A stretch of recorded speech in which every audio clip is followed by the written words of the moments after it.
Assalamualaikum, hai guys, welcome back to my channel Nena Nadia. Hari ini aku seperti biasa di video sebelumnya aku wawancara lagi.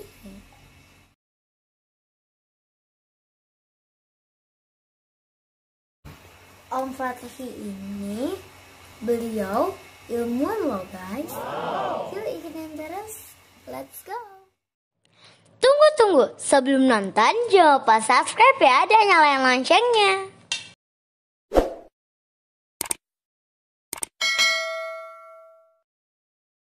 Halo Om Fatih. Halo Nore. Apa kabarnya? Alhamdulillah. Baik. Gimana Noren? Sehat? Alhamdulillah baik juga. Om, peneliti itu apa sih? Peneliti itu adalah orang yang bekerja mencari sesuatu. Dalam hal ini adalah kebenaran. Kebenaran baik itu kebenaran agama, biasanya peneliti agama, atau kebenaran alam, biasanya peneliti alam, ataupun kebenaran yang lain. Ada juga yang peneliti tentang obat-obatan juga, itu beda lagi. Itu bukan mencari, ya ada kebenaran saintifiknya, tapi lebih terfokus lagi dia mencari obat-obatan untuk menolong masyarakat. Jadi banyak ragamnya peneliti itu, tidak hanya peneliti kemudian bisa semua bidang, nggak tergantung. Tapi intinya adalah peneliti atau ilmuwan adalah orang yang mencari kebenaran, baik itu kebenaran agama, kebenaran fenomena alam, maupun kebenaran yang lainnya. Tapi untuk mencari itu dia ada cara-caranya, Noren. Jadi itu yang disebut dengan metodologi. Kalau kebenaran agama dia ada, misalnya orang mencari kebenaran agama itu dia harus menguasai banyak ilmu-ilmu alat di agama nih. Ada nahwu, ada Nahwu itu apa? ilmu tentang tata bahasa Arab. Jadi orang nggak bisa dari terjemahan. Ini apa sih maksudnya? Nah kemudian kalau misalnya yang ilmuwan yang ilmu alam, dia juga ada namanya metodologi, bagaimana mengidentifikasi, mengenal ini jenis apa, ini cara mengukurnya, ada macam-macam metodologinya tergantung dari disiplin ilmunya masing-masing, jadi beda-beda. Gitu. LIPI itu apa sih? LIPI itu singkatan dari Lembaga Ilmu Pengetahuan Indonesia. Dia atau lembaga ini adalah lembaga non kementerian. Jadi tidak ada menterinya, tapi ini lembaga negara. Lembaga itu kayak lembaga negara adalah satu lembaga yang dibentuk oleh negara, yang tugasnya adalah membantu negara menemukan solusi atas berbagai masalah negara. Makanya di LIPI juga banyak, ada ilmu sosial yang untuk mencari solusi dari perspektif ilmu sosial. Ada yang fisika. Jadi selain mencari kebenaran ilmu sendiri, juga ilmuwan itu peneliti terkadang juga harus mencari solusi atas masalah-masalah umat manusia atau negara. Nah, ada juga peneliti yang tidak bekerja di LIPI tapi di lembaga-lembaga lainnya. Prinsipnya sama saja itu untuk mencari. Ada yang peneliti alam mencari kebenaran alam gitu aja deh. Orang pernah tahu LIPI atau pernah kenal dengan peneliti sebelumnya? Belum sih. Belum. Belum. Nah, Tapi kalau LIPI udah pernah dengar sampai di TV. wah, bagus berarti. Nah, itu lembaga negara ya. Kalau misalnya kan banyak tuh lembaga negara, ada Kementerian Pertanian itu ngurusin pertanian. Katanya. Kehutanan ngurusin hutan. Kementerian Desa ngurusin desa. Kalau LIPI ngurusin penelitian. Gitu. Ya asik loh jadi penelitinya. Tapi ya itu syaratnya tidak semua orang bisa jadi peneliti atau bisa jadi peneliti, tapi ada syarat-syaratnya. Harus tentu saja harus rajin, harus memiliki kualitas ilmu pengetahuan, dan itu bisa dicapai dengan belajar yang giat. Noren bisa nggak jadi peneliti? Bisa saja, kenapa enggak?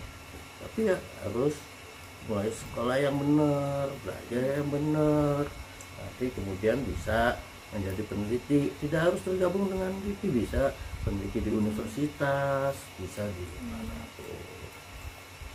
Gitu. Asik loh, bisa jalan-jalan. Noren kan pernah jalan-jalan nih ke mana? Ke Lombok. Pernah. Kemana lagi? Bali? Belum. Nanti minta sama papanya ke Bali. Mana lagi? Dan sana lagi. Pernah ke Belitung. Ke Belitung. Nah, kalau peneliti geologi misalnya ya, di Belitung kan banyak batu-batu gede tuh. Kalau peneliti geologi akan nanya, ini kenapa batu-batu ini ada di sini, kan gitu. Kemudian kalau peneliti agama nanya lagi, oh kok praktek beragamanya seperti ini ya, ibadahnya seperti ini, habis ini dari mana nih? Oh iya, nanti oh ini dari dulu misalnya Sunan Kalijaga ke situ atau siapa misalnya sih. Kemudian peneliti botani apa? Oh tumbuhannya apa aja ya yang ada di Belitung? Oh, iya. Itu semua mencari kebenaran, mencari pertanyaan, mencari kebenaran. Oh kemudian dari situ tahu nih, oh Belitung ada masalah nih dengan lingkungannya. Oh nanti penelitian yang ngomong, bagusnya tumbuhannya ini loh gitu. Oh bagusnya ini loh bapak ngembanginnya, itu peneliti. Gitu. Jadi nggak hanya sekedar jalan-jalan menikmati aja. Kalau peneliti di pikirannya harus nanya banyak. Kalau Om peneliti apa Om? Kalau saya itu peneliti etnobotani namanya. Etnobotani itu apa? Etnobotani itu memang ilmu yang nggak populer, tapi ilmu ini adalah gabungan dari dua ilmu besar, ilmu antropologi dan ilmu botani. Makanya disebut dengan etnobotani. Etno itu etnis, botani itu tumbuhan. Jadi tumbuhan-tumbuhan yang dimanfaatkan oleh suatu masyarakat. Nah, saya cari tuh, misalnya suatu masyarakat Belitung tadi ya, di Belitung. Nah, kan mereka tinggal di Belitung udah lama nih, udah berabad-abad. Tentu mengenal hutan Belitung. Juga dulu-dulu belum ada dokter, belum ada apa. Nah, mereka kenapa ketika sakit, ketika butuh makan, nyarinya apa di hutan. Nah, peneliti etnobotani itu akan nyari ini tumbuhan-tumbuhan apa saja yang digunakan ketika sakit. Belum ada dokter nih, ketika mau melahirkan kan sakit tuh, dia butuh sehat, butuh apa. Nah, cari tuh tumbuhannya apa yang dimanfaatkan. Oh ada sakit apa, tumbuhannya apa lagi. Nah itu didata. Kemudian banyak loh, misalnya hasil-hasil penelitian etnobotani kemudian menjadi obat-obatan. Itu adanya di situ, jadi bisa membantu masyarakat. Kalau yang masih ini menjadi ramuan, ada kemudian menjadi jamu, kemudian menjadi obat. Suka ya, itu karena dari pengetahuan orang dulu tentang manfaat tumbuhan. Gitu. Jadi asik kita tahu, oh iya tumbuhan apa Noren tadi suka jamunya apa? Beras kencur. Beras kencur. Terus apa lagi? Apalagi jamu anak. Jamu anak, puyuh upik. Nah, nggak tahu deh aku Pokoknya ayah yang ngasih ya, pokoknya pokoknya aku yang penting ada di tukang jamu lah. Oh gitu. Nah, beras kencur itu enggak semata-mata ada. Jadi dia itu pengalaman orang-orang dulu nih untuk sehat, supaya tetap sehat dalam kondisi cuaca apapun, supaya tetap kuat, bisa bekerja, tidak mudah sakit. Orang-orang harus minum jamu nih, apa nih, macam-macam. Ada yang kalanya dicoba dulu. Oh ya, akhirnya sampailah pada oh iya yang paling bagus adalah beras kencur. Orang minum. Itu juga apa, ada lagi brokoli, itu bagus kalau jamu. Syukur-syukur orang bisa bikin jamu sendiri. Apalagi dokter nih cita-citanya ya. Oh, dokter anak. Wah, keren. Dokter anak juga harus bisa, tidak hanya sekarang ini tren ilmu pengetahuan tuh tidak hanya pada obat-obatan kimia yang biasa itu loh. Itu namanya obat kimia. Syukur-syukur bisa memadukan dengan obat-obatan tradisional tadi kayak jamu, kayak beras kencur atau apa. Jadi nanti Noren ketika jadi dokter ada anak sakit atau pasiennya, nanti Noren bisa kamu bu, anaknya dikasih beras kencur, nah, atau dikasih apa, perasan jahe, ya kan gitu. Dan itu kan terbukti loh, benar secara ilmu pengetahuan. Hebat memang. Karena jamu itu satu, dia itu pertama menguatkan tubuh sehingga orang tidak cepat sakit, stamina-nya kuat. Makanya kayak COVID nih dulu orang-orang pada ramai minum jamu kan supaya tubuhnya kuat. Kedua, sifatnya jamu itu dia baru mengobati penyakitnya. Ketiga, mencegah penyakit itu datang lagi. Beda loh dengan obat kimia. Kalau obat kimia cuma satu sasarannya, si sakitnya. Misalnya sakit kepala, minum obat ini, nah sakit kepalanya hilang. Nah kalau jamu enggak. Kalau jamu bagaimana orang supaya tubuhnya kuat sehingga tidak sakit kepala. Kedua, baru ngobati sakit kepalanya. Ketiga, ini supaya orang ini, Noren ini nggak sakit kepala lagi. Nah, makanya itu tahapan-tahapan. Kalau jamu bagus lah kalau Noren suka jamu. Beras kencur kan manis. Ya, apa yang manis-manis lah. Om, kenapa sih bisa jadi peneliti meskipun Om itu santri? Om kan santri.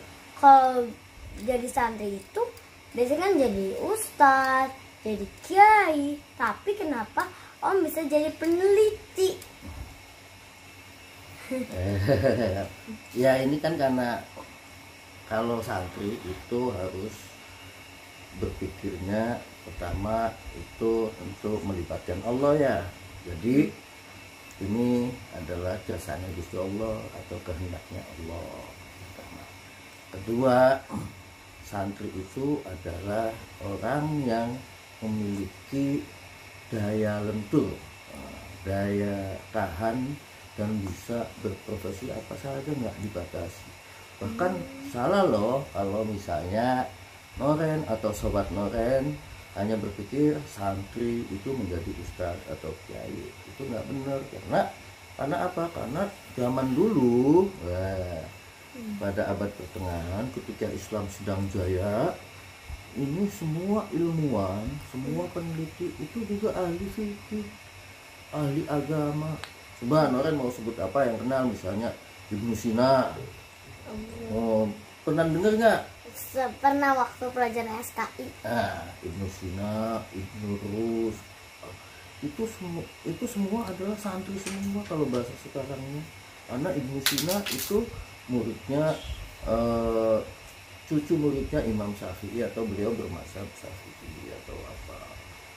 Jadi nah, Ibnu Sina nih, ini kitabnya Qon Atib namanya, salah satu kitabnya itu menjadi dasar dari pengobatan modern sekarang. Ilmu pengetahuan, ilmu kedokteran sekarang itu dasarnya dari konon aktif, dari karyanya Ibnu Sina, kayak agama, seorang agamawan. Jadi salah juga kalau santri hanya menjadi ustadz. Harus santri harus bisa ilmu, segala macam ilmu, bahkan ilmu matematika juga yang menemukan santri, ilmu fisika, ilmu apa, kedokteran, ilmu apa lagi, sejarah. Nah itu santri semua. Oh gitu. Jadi nah dengan dasar seperti itu sebenarnya santri harus mulai bisa nih, saya menjadi ekonom, menjadi apa, termasuk om juga. Sebenarnya sih Noren jangan manggilnya om, manggilnya bagusnya Uwa. Karena kan saya masih Uwanya Noren. Ya si saudara ayah. Saudaranya Uwa kalau tidak ada santri. Tua. Jadi lebih akrab kita. Nah itu santri itu bisa menjadi apapun, bisa jadi dokter banyak, bisa ekonom banyak. Bahkan kalau kita bicara tadi pelajaran Noren kan SKI ya, udah pernah belajar tuh kenal Ibnu Sina, Ibnu soal itu kimia, ahli kimia itu awalnya orang Islam semua, santri semua. Santri. Ibnu Sina apa semua santri semua tuh. Kalau sekarang tuh, tapi karena sekarang ini santri juga bukan sekarang ya, sebelumnya itu hanya pemikirannya tuh, atau misalnya orang umum mengenal santri itu hanya agama, ngurusin agama saja, jadi ya pada kenalnya seperti itu. Tapi kalau bicara sejarah ada loh, kalau di tumbuhan nih kitab An-Nabat. Kitab An-Nabat itu apa? An-Nabat tuh bahasa Arab, artinya tumbuh-tumbuhan. Itu Daud Ad-Dawamiri. Orang santri juga dulu pada abad pertengahan. Cuma sayang ketika Islam sedang jaya-jayanya, orang Islam saat itu diserang oleh Mongol dan kitabnya dibakar, dibuang. Hanya tinggal Al-Quran dibakar. bukan kitab An-Nabat, kitab tentang tumbuh-tumbuhan. Ada juga yang hewan, namanya kitabnya itu Hayatul Hayawan, kehidupan binatang. Nah, Hayatul Hayawan ini bisa jadi yang mendasari. Nih, ini ada buku Charles Darwin. Apa itu? Nggak pernah tahu ya, karena Noren masih kelas 2, belum banyak baca. Naik kelas 3. Coba kakak Kuin sama kakak Kinan udah tahu, udah baca. Nah, ini ada teori evolusi. Teori evolusi. Jadi bagaimana satu tumbuhan, satu binatang itu berevolusi menjadi apa? Itu dasarnya teorinya ada di sini. Nah, Charles Darwin ini atau pengarang kitab Hayatul Hayawan itu sudah mengatakan bahwa semua binatang itu berjuang untuk hidup. Semua binatang juga berlomba untuk. Nah, ini di sini ada Strangle of Life. Jadi basicnya sudah ada. Ini, tapi orang umum mengenalnya hanya Charles Darwin saja. Charles Darwin sepotong mengenalnya. Bahkan Noren tahu, atau sobat Noren barangkali juga belum tahu juga. Juga kayak nama film. Ada asal usul spesies. Itu ada di Hayatul Hayawan tuh. Agak sih udah kasih ilmunya. Sama-sama Noren, dan juga terima kasih, seneng loh dikunjungi oleh Noren, ditanya-tanya oleh Noren. Yang penting Noren tetap belajar ya, yang lihat supaya bisa mencapai cita-cita Noren dan menjadi dokter dan membantu banyak orang. Ya. Amin. Makasih ya. Oke guys, segitu aja video aku. Jangan lupa like, subscribe, loncengnya dan share sebaik-banyaknya. Dan makasih sudah nonton sampai habis. Bye bye.